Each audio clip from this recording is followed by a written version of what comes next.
Hello, everybody. Thank you for joining us today and welcome to the session. My name is Tim Morton. I'm one of the founders of Prompt AI, and I'm super excited about our topic today. And it's called The Human Edge, Why Sleep, Nutrition, and Self-Care Are Leadership's Superpowers in the AI World. I love it. And my special guest today is Ginny Santos, and I'll hand it over shortly. But uh, you know, uh, we met a while ago at an event, and was completely drawn to Ginny's energy and enthusiasm and passion. I was looking on LinkedIn. So what can I say? And I looked at Ginny's title, underneath her name on LinkedIn. It says, "I help ambitious leaders and their teams thrive under high pressure without sacrificing health, sleep, or joy. Also, an executive coach and organizational consultant, plus a kitchen dancer and a dog lover." Uh, I don't think it gets better than that. And for me, as a leader, it's uh, I really do struggle with those things and with balance. And at Prompt AI, we're really focused on how do we improve working cultures and working lives and provide those tools, including our Prompt AI tool around really understanding sentiment to help people transition through change so they're not anxious, and it's as smooth as possible. And one of the things that I've seen too is so often we're trying to help others and maybe not that self-care as well. So today we're going to explore why leaders must protect and elevate their biological frameworks around sleep, nutrition, nervous system regulation, and align that human energy with technological power to create workplaces that are sharper, more creative, and more collaborative, which is music to my ears. So I'm really thankful for those of you that have joined us today. Thank you. If you've got questions as we go, please do share them in the Q&A or the chat, and we're going to be happy to take that. We are recording this session, so you'll be able to see it. I also understand we're going to be able to share the slides with you after. And with that, I want to hand it over to Ginny. First, Ginny, a huge thank you for joining us today. Extremely grateful. I know this is going to be an incredible session. And well, over to you for an introduction and take it away. And let's have a great session. Thank you, Tim. Your introduction was perfect, I think. So I'll just add to that I like to say that I work with leaders and their teams to help them reach optimal performance during the day and sleep soundly at night. And often those two things are seen as very different, separate things. And to me, they are so inseparable. So that's what we're going to be talking about today. Can you hear me clearly? All good? Yeah, okay. So I'm going to go through a few slides and then we'll open up for conversation. So I want to start off by pointing out that there's a really big difference between professional athletes and corporate leaders. Professional athletes are well aware that their body is their main professional tool, and so they have to take good care of it. They also know that their mindset is important, their emotional regulation is important, and their ability to focus. Those are all important factors in their success. Corporate leaders, on the other hand, they act like their most important tool is their phone and their computer, now their AI agents. And we also know that it's very important for leaders to get soft skills training. So they get trained in emotional intelligence and people management and how to give feedback. These are all really important things. But I think most leaders fail to understand that truly their main tool is not their computer on their phone, it's their brain. It's the most important tool they have, and they know very little about how to develop it or how to maintain it. Now, imagine this. If professional athletes cared for their bodies the way that most leaders care for their brains, we actually wouldn't have a single gold medalist. That's how poorly most leaders care for their brains. And I love talking about what it means to take care of your brain. But first, I want to highlight the fact that a well-functioning brain is actually a leader's superpower. So let's talk about intelligence. Let's talk about human intelligence for a little bit. And to do that, I want to invite our audience to do a little playful exercise with me. So as humans, we all have this ability to imagine things that aren't actually present in the current reality. So I'm going to invite you to imagine something with me. You see the glass jar on the screen. So let's imagine that I'm holding a glass jar just like this one. Let's also imagine that I have a big window, which I do have a big window, but instead of being a cloudy gray day, it's actually a very summery, warm day. The sun is pouring in through the window. And I'm holding this jar. The bottom of the jar is on this side, and the opening of the jar is on this side. Everyone with me? Okay, so I'm going to fill the jar with 10 flies and 10 bees. Now, what do you think happens next? There are 10 flies and 10 bees in the jar. I'll tell you what happens. The bees all fly to the bottom of the jar because that's where the light is coming from, and they get stuck at the bottom of the jar. The flies, on the other hand, within 10 seconds, they have gotten out of the jar. How? By hitting their wings a million times and finding the way out. So I like to use this metaphor because as humans, we ideally are both the bees and the flies. But what happens is that as children, we're more like the flies. We explore, we experiment, we don't mind getting a little hurt, we take risks, and we discover new knowledge. We learn, we make mistakes, and we grow from those mistakes. As adults, we become more like the bees.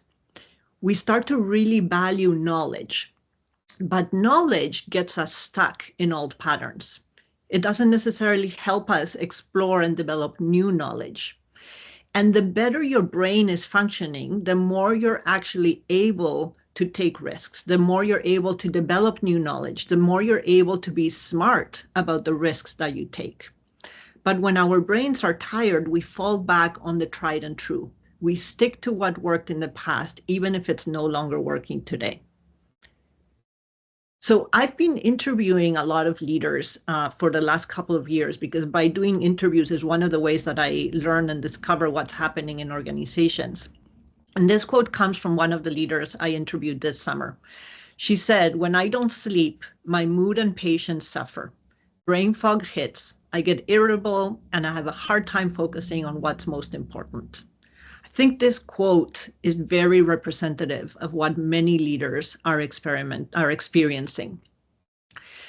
And the reality is that a lack of good quality sleep has become one of the most common problems for leaders that they don't always even see as a problem.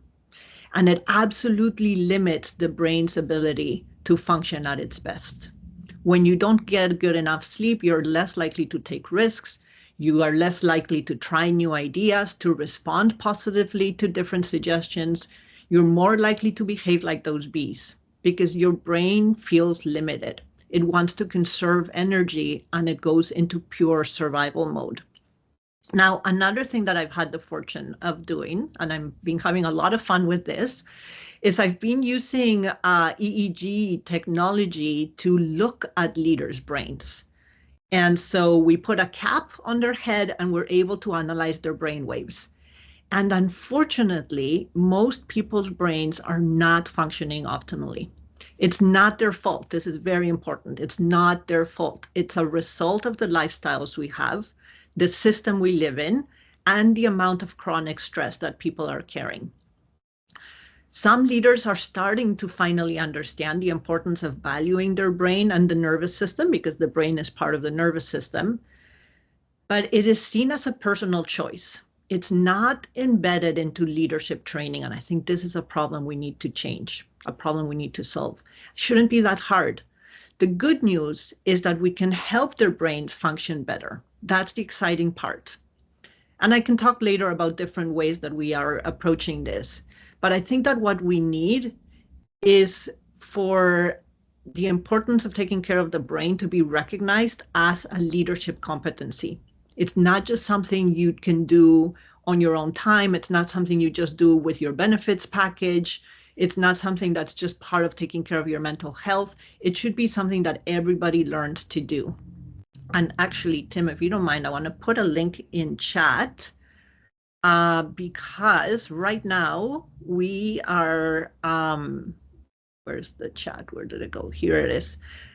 We've been doing assessments of leaders' brains for free. So I'm going to just put that link in there if anybody is interested in seeing how it is that we do this and in organizing an event in their organization.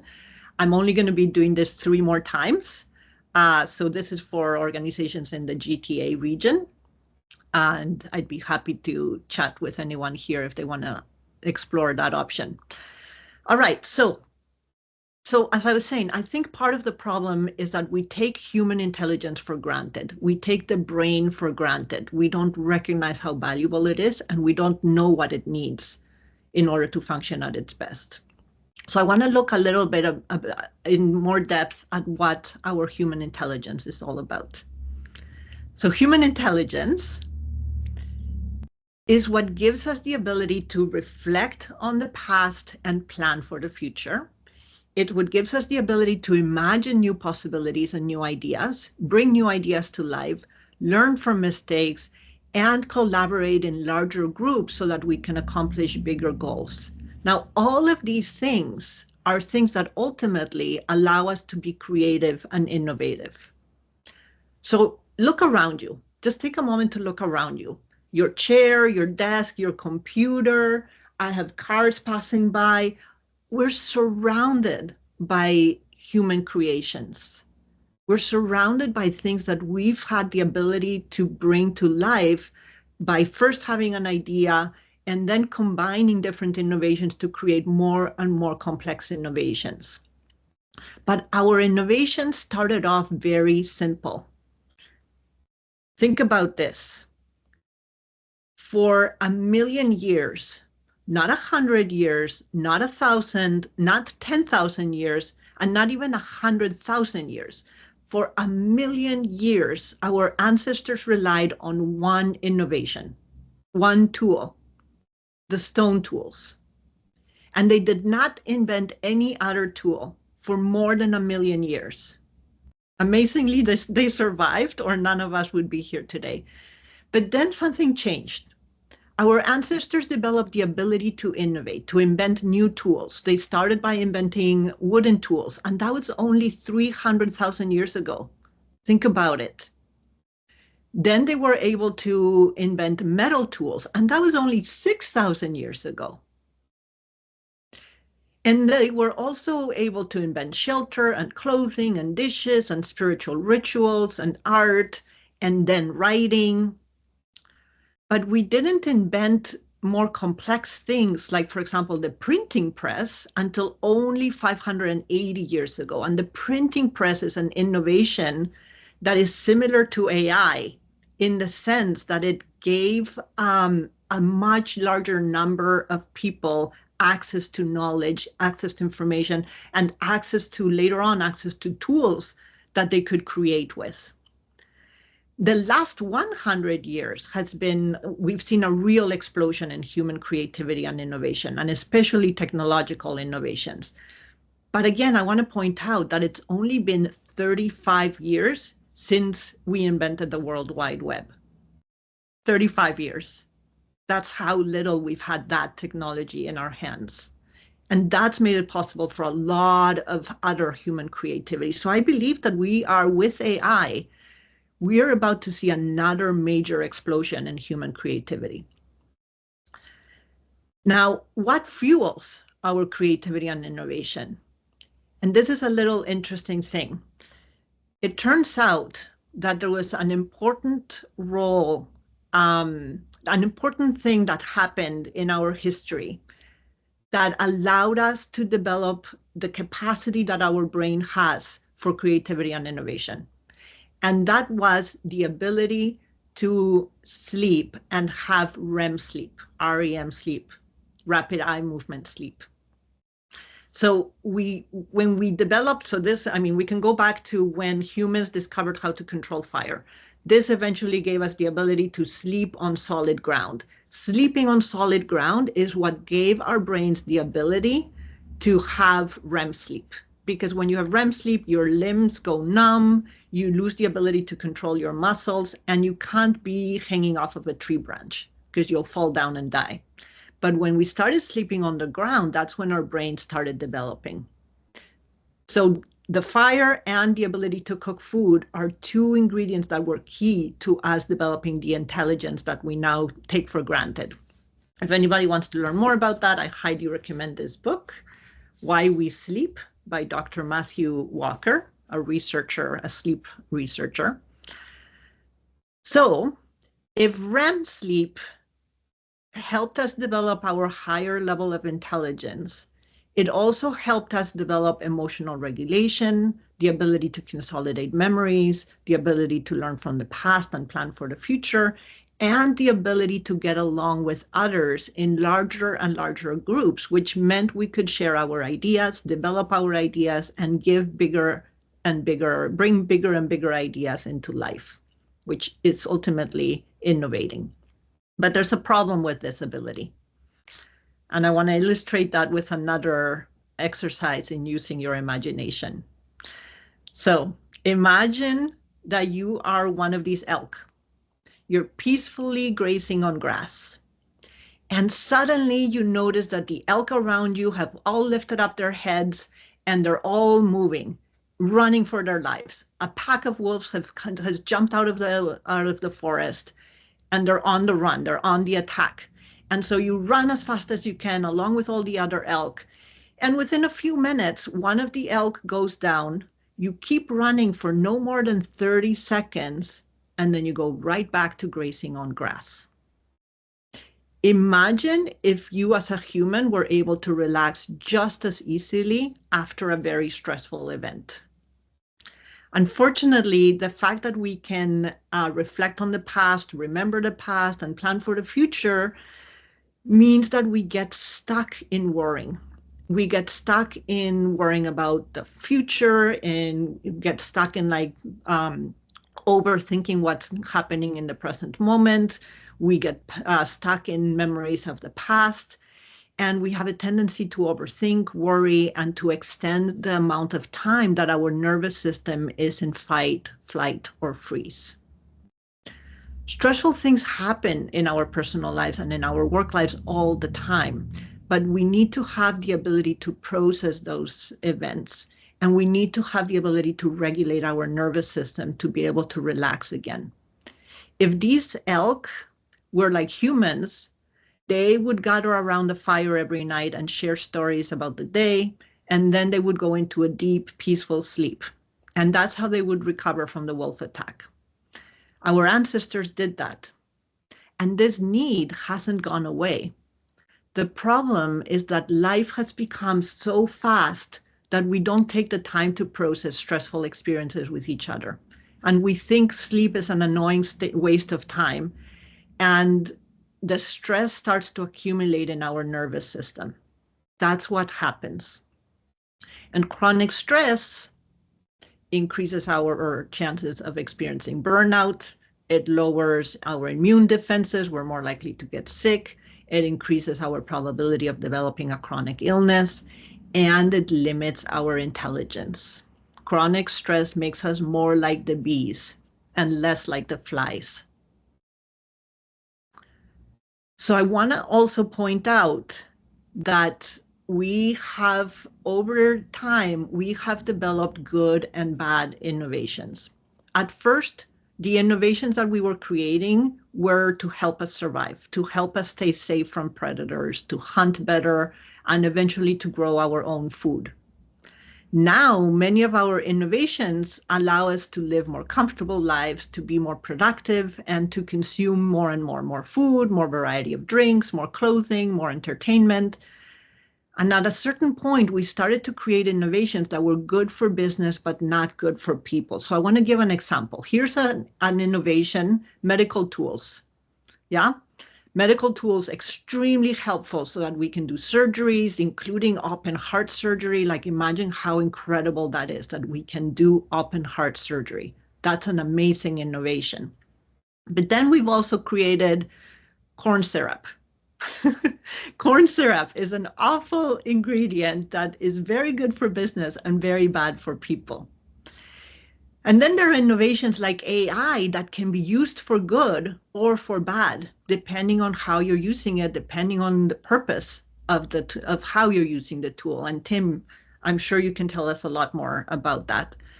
But what I want to point out here is that the more we make life easier and more comfortable, the greater the rise in chronic health issues, brain fog, chronic pain, sleep dysregulation, and mental health challenges. For example, we have a biological need for sleep, right? But we invented light bulbs so that we could see in the dark. And as a result, we started to ignore our natural circadian rhythm and we started to work longer hours.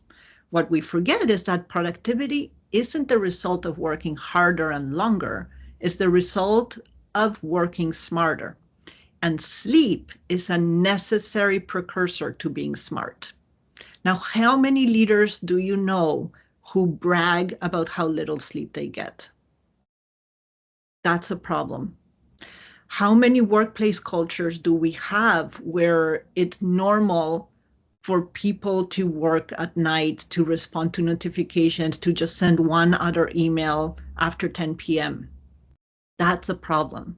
And that has a direct impact on our human intelligence.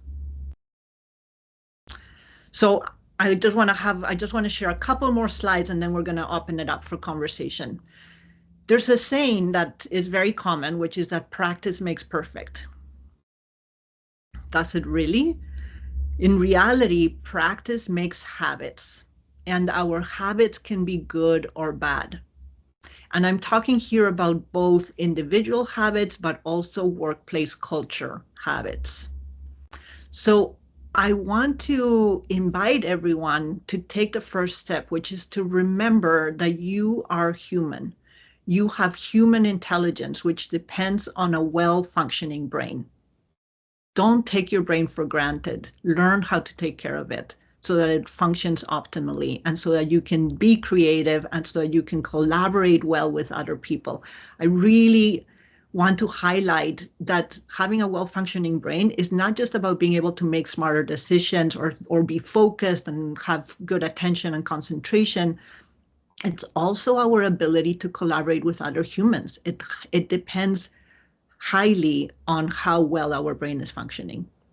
The more stressed out our brain is, the more sleep deprived our brain is, the less likely we are to trust other people, the less likely we are to want to collaborate with other people, and the more irritable we're going to be as well.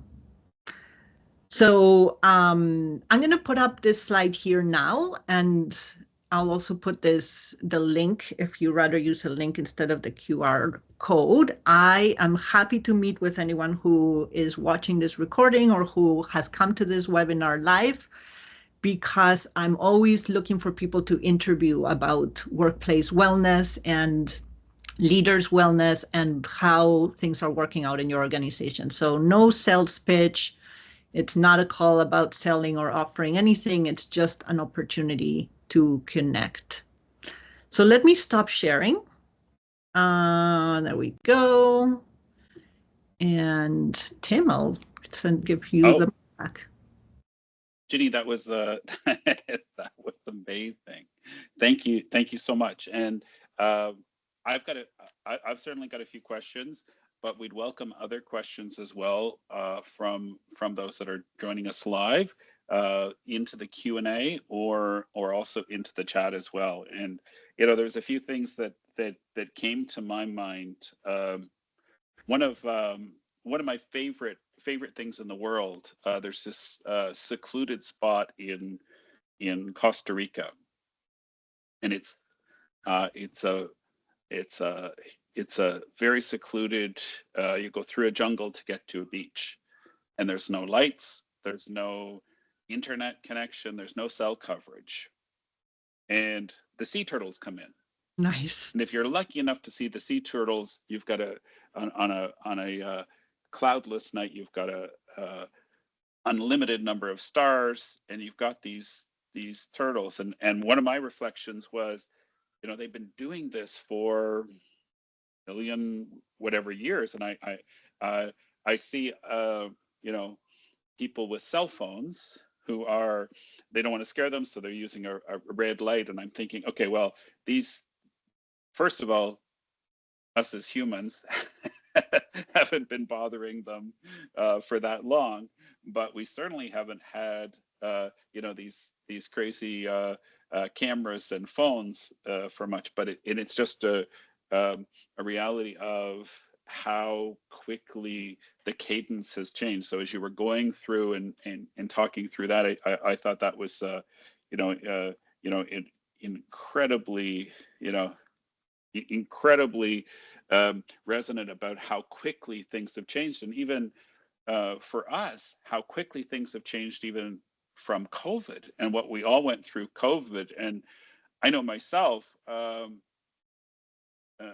everything became a 30 minute or an hour phone call, which in the past, I might have been able to walk down to somebody's desk and just ask them, hey, what do you think of this? Or, we'd spend 2 minutes and we'd solve it.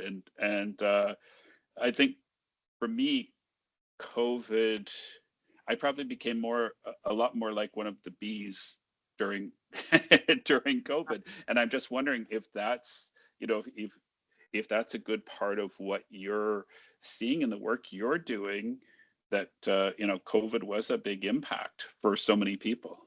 Yeah, for sure. And in a lot of the interviews that I've been doing, it's coming out how much the speed of life has increased post-COVID, and how much less time there is for contemplating the turtles and the stars, right? And yes, stress levels are increasing, and actually sleep deprivation is increasing majorly because technology has become just so embedded in our home life, not just in our work life, but in our home life as well. Yeah, that's incredible. We have a couple questions that are coming in, and please do keep them coming in. The first one from Tony, what's a good starting habit to begin improving sleep hygiene if I'm used to working in the evenings? Thank you, Tony. What a great question. Okay, sleep hygiene is so important, and there are many different approaches that you can take to it. So there's not just one. Sometimes it's like what works for you, right? But one thing that I think is very powerful is having, it's limiting your screen time to a certain hour. Personally, I like to switch my phone to red mode. I have this 3-button thing where it just like I press the button 3 times and it switches to red mode. I do this automatically now every evening as soon as it goes dark outside. So once it's pitch dark outside, it doesn't matter what time of day it is, my phone goes into red mode. And you actually lose interest in looking at your phone all that much. That's a great technique. And I know it's so easy. I used to have a pad and a paper at the side of on the nightstand for me to just as I'm working through something in the evening, just hey, write a note, even if it's cryptic, I'll remember it in the morning. And found that I was reaching for my phone and putting it as a reminder. But of course, there's a different act to that where I became a lot more conscious, and again, less effective sleep in the end.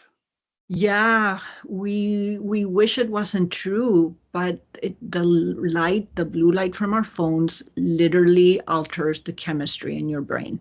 And it literally does interfere with your ability to relax and get sleepy and then go to bed. It does. Yeah. Mm-hmm.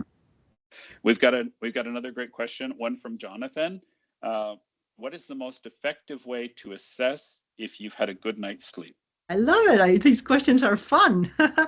Okay, so one of the best ways to assess that without using any devices, because nowadays many people are wearing devices that tell them whether they've had a good sleep or not. But truthfully, the best way is to check in with yourself. There's two questions that you can ask yourself. Are you waking up feeling rested? That means that you actually feel like you want to get out of bed, you want to stand up, you want to start moving, you want to start using your brain, you want to start being active. Like there's like a feeling that comes, that emerges from your body where like you want to start the day. That's one sign.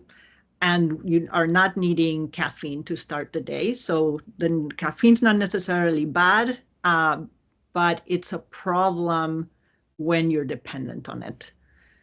And the other way of knowing that you've had a good night's sleep is if you feel like staying active and focused and intellectually engaged all morning without needing caffeine. That's another really strong sign. Yeah.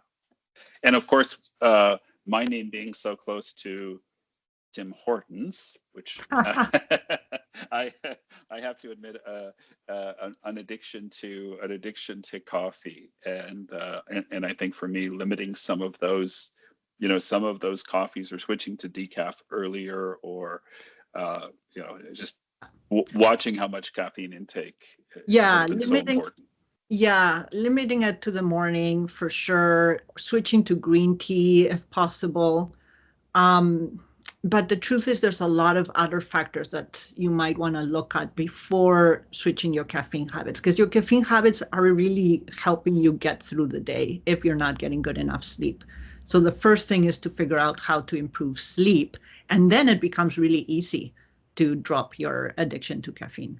Yeah, excellent. Well, we've got we've got we've got another question in the chat. It's from Murat, and it's if less stress is preferable, why are some organizations abandoning the hybrid model of work?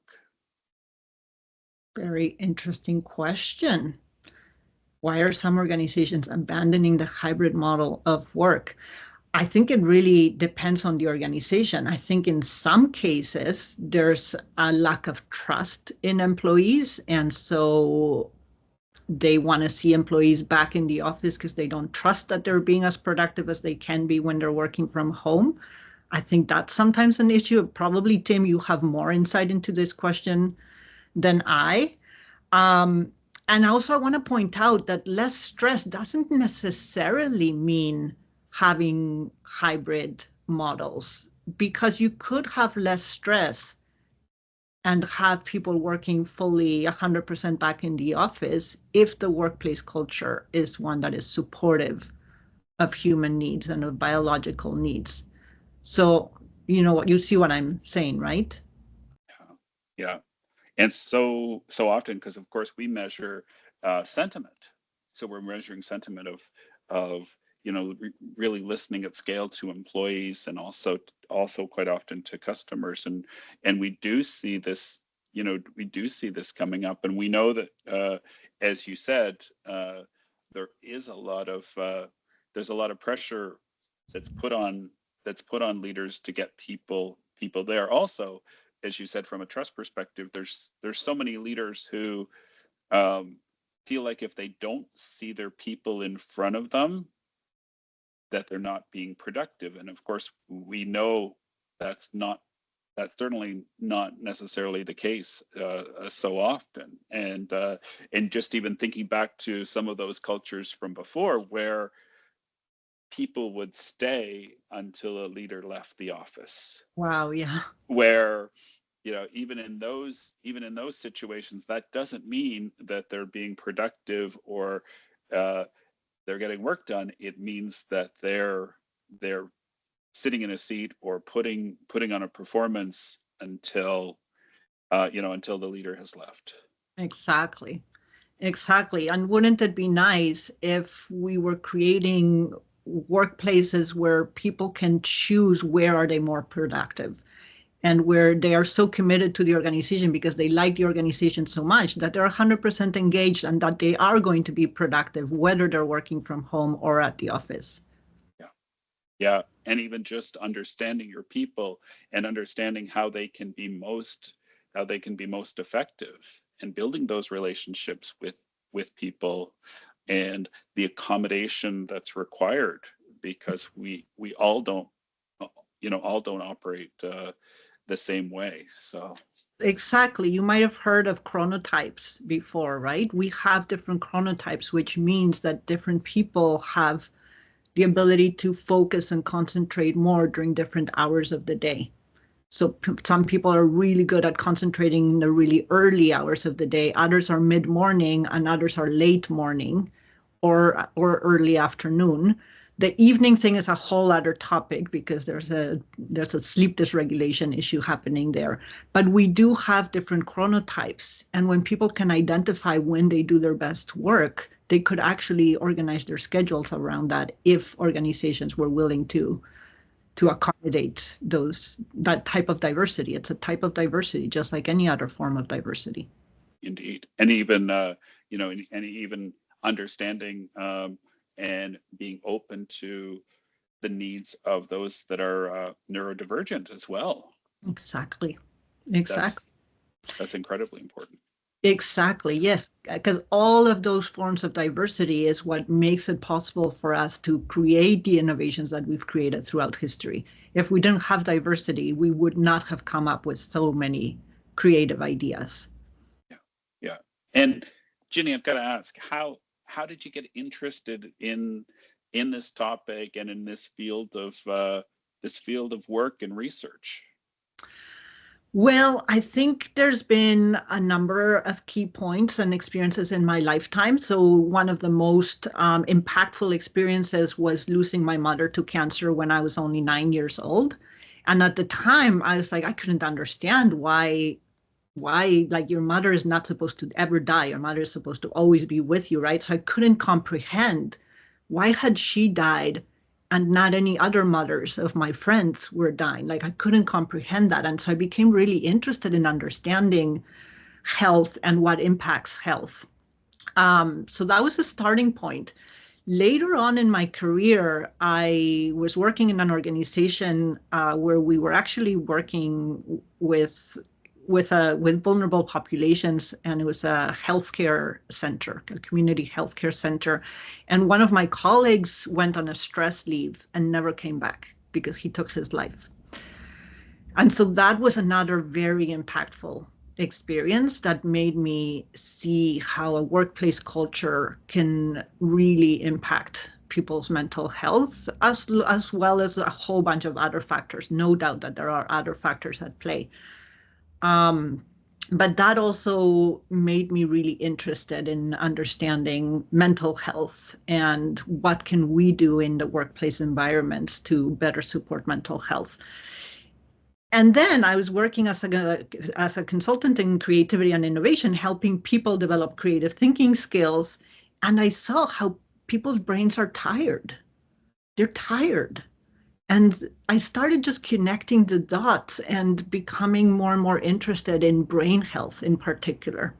And then, of course, I also have personal experiences now with my stepmother has Parkinson's, which is a cognitive um, illness. That's a very horrible one. My grandmother had Alzheimer's, and all these things feed my curiosity. And Yeah, as a very curious person, I'm always learning. I'm always exploring new topics. So that's kind of how I became interested in this topic. yeah. And do you believe that, you'd mentioned Parkinson's, and we, we're hearing more and more about, with aging populations, about dementia and Alzheimer's. Do you think there's a real correlation with the amount of stress, then how fast things are, and the amount of burnout to the rising cases? Absolutely. And it's not something that I think, it's something that is proven. It's proven. There's more and more research coming out linking chronic stress with many different illnesses. There's the book, The Body Holds the Score or Keeps the Score. There's the work of Gabor Mate around how trauma affects our physical health, not just our mental health.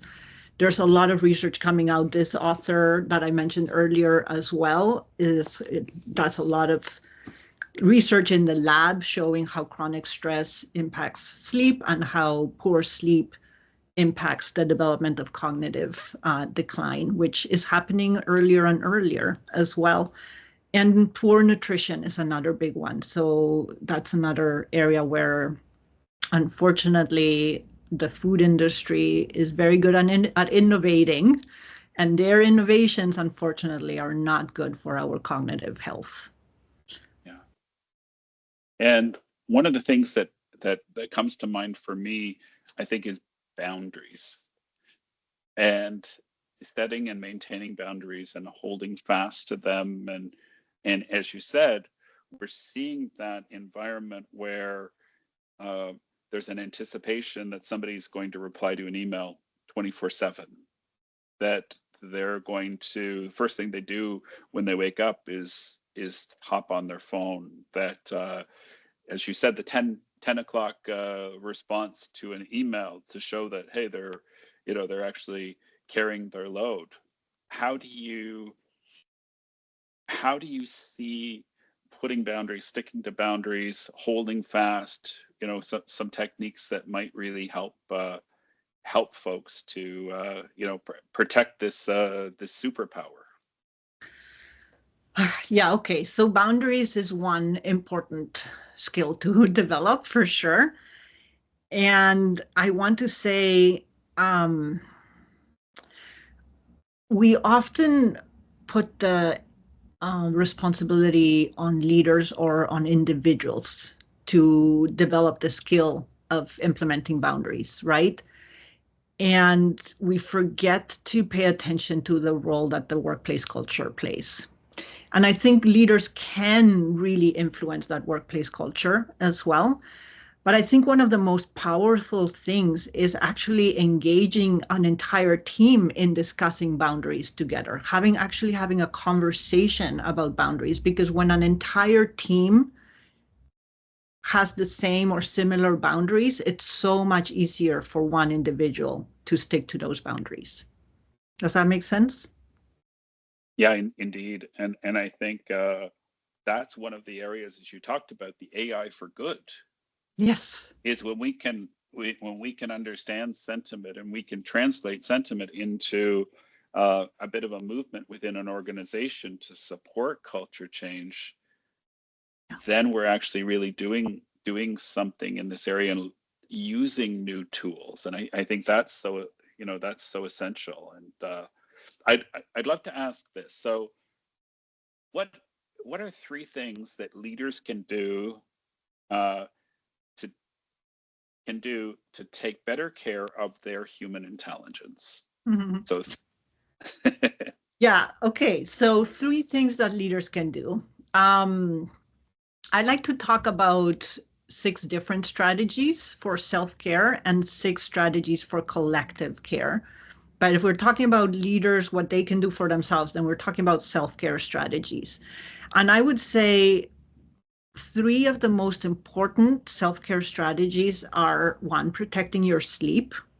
And then, of course, there are many like micro habits that you can put in place that help you protect your sleep. Another one is nervous system regulation. So when I use the example of the elk experience a stressor and then their parasympathetic system activates, they relax right away as soon as the stressor is gone, right? They know the wolves are not going to be hungry for a whole other week. There's no need to stress out, they relax. But we as humans hold on to stress. And so I think it's very useful to learn how to regulate your nervous system, to learn how to calm down after a stressful event. And if you want, if we have like 3 minutes at some point before the webinar ends, I can guide everyone through a little nervous system reset exercise. So that would be a second self-care strategy.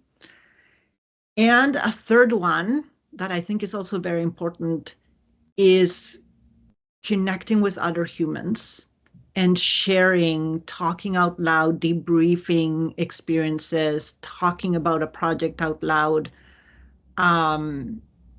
not for the purpose of planning, of doing more planning or problem solving, but just to debrief. I think we forget how important it is for us humans to debrief experiences, to process them so that we can let go of them. Because that's another way to allow the nervous system to relax.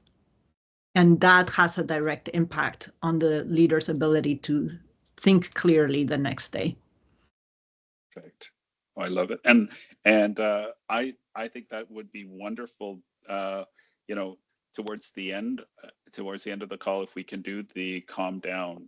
Um, you know, I did hear so often during COVID around how, thinking about those elk, that it it didn't end. Yeah. People's computers, their laptops were in front of them uh, all the time, and it was almost like those cortisol levels never went down.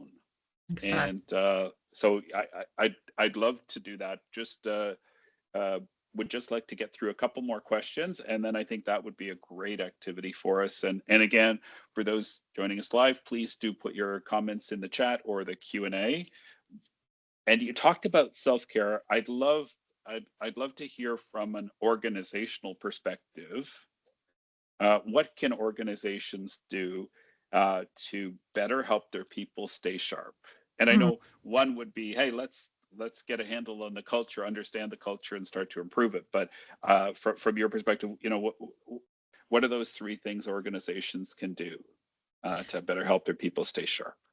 Yeah, so I think again, I like to talk about 6 different strategies for organizations, but I'll focus in on one, which is don't make it the responsibility of the individual. Bring make this part of professional training, make it a conversation that teams can have together. So it's not that individuals have to go off on their own time and figure out how to do self-care. Create practices. So for example, I'll share an example of a practice that I've heard from other leaders. I was just interviewing a leader last Thursday, and she was someone that personally experienced burnout and came out of it, figured out what she needed to do to better take care of herself, but she also realized the workplace culture needed to change. And so she created something that are these like check-in points that happen every single week. So every single week they do a pulse check with their teams.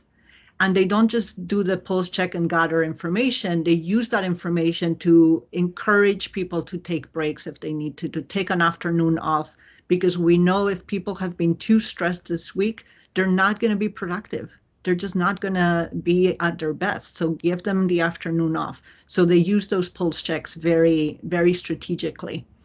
And that's creating a culture that really understands the value of self-care. Wonderful. Yeah, and even we know some leaders are trying to create islands for themselves and their people, even if the overall culture uh, doesn't support that. Really trying to do it for themselves and for their teams as well, which I Yeah. think is essential. Well, I'd love to I'd love to go through that activity with you if that works now. Yeah, let's do it. Yeah, so I'll do 2 very short activities, and maybe you've seen them before. So one of them, they're both research-based. Like there's been a lot of research that has been done that shows that these exercises calm down the nervous system. And when our nervous system is calm, our brain is able to tap into all its functionality. So one of them is the physiological sigh. The physiological sigh is taking in a slow breath for as long as you need to, for as long as it's comfortable, but then taking another shot of air. So I'll guide us through it and I'll do it as well, but I just want to explain it first. So we're going to breathe in, and after you finish breathing in, you think you've finished breathing in, you're just going to take another little shot of air. So like this. Like that, like a quick shot of extra air. And then you just let it all out slowly as if you were blowing it out through a straw. So let's do a couple of those. So breathe in,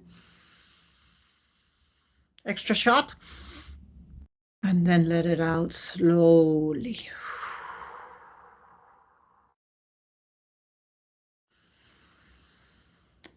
And you'll notice how this automatically slows down your breathing and really sends a signal to your nervous system that you're safe, that everything is okay, that you can relax. Now, there is something additional about this exercise because the nervous system can be stuck in fight or flight, which is an activated state. And so this exercise is perfect for calming down the nervous system. But the nervous system can also be stuck in freeze or collapse, which is complete exhaustion. And in that case, what you want to do is activate the nervous system. So if you need to activate the nervous system because you're feeling quite tired, one way to do it is to do the physiological sigh with arm movement. And even better if you can be standing. So in that case, you want to move your arms up when you're taking in air. So I'm going to do it. Extra shot of air.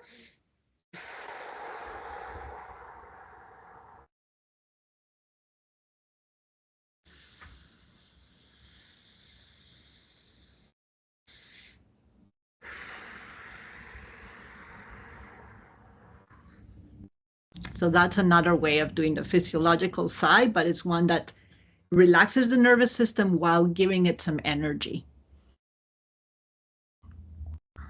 That's amazing. Thank you. And I guess that's sending messages to the nervous system in a way that us trying to just speak to our own nervous system doesn't. I guess it's the speaking without using our voice.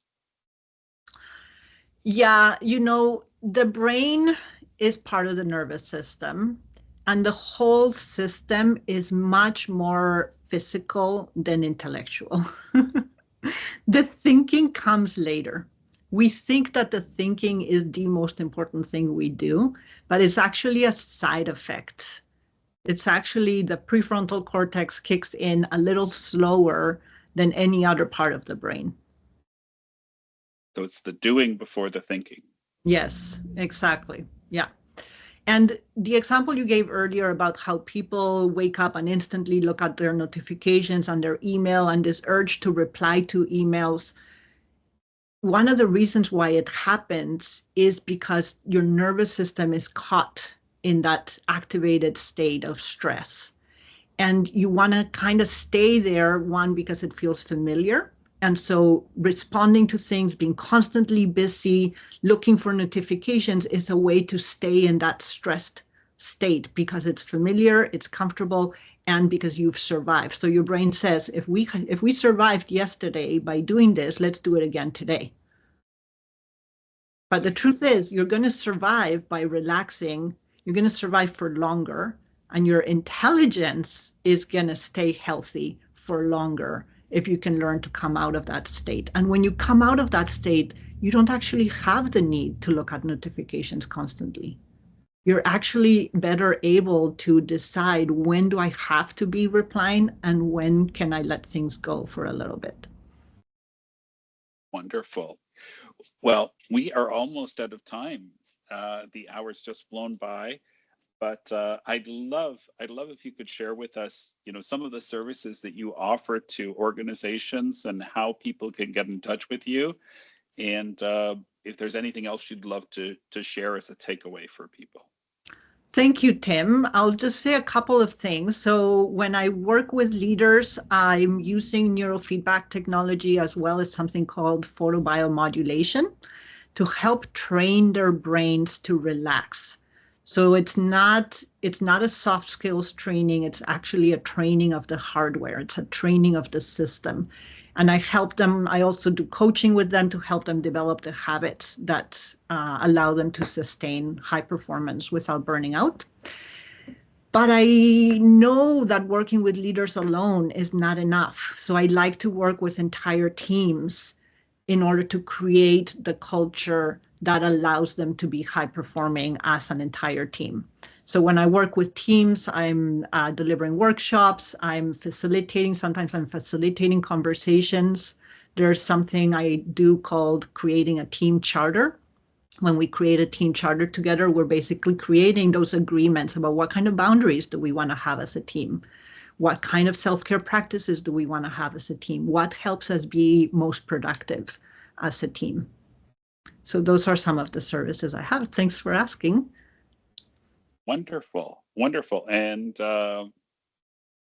we'll make sure that people can get in touch with you. And we did have another comment in the chat from Tony. So Tony had said, "I love not checking any notifications until after I've had my morning practice." Good for you. Good for you. That is a sign of intelligence right there.